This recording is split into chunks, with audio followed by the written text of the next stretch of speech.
sararaka isaka foagnatsy ty anay mamosave fa aza hoe zaho tsy anamy tany ty raha tsy sitrapon'Andriamanitra.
Mandototra misasakala etsaka sy milavanna matokony zavatra tanana isaka fagnatsy ty anay mamosave fa aza hoe zaho tsy alamy tany ty raha tsy sitrapon'Andriamanitra.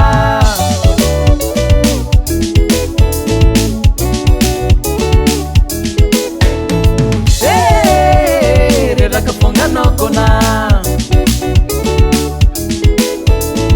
oyaye isaka foananentsika za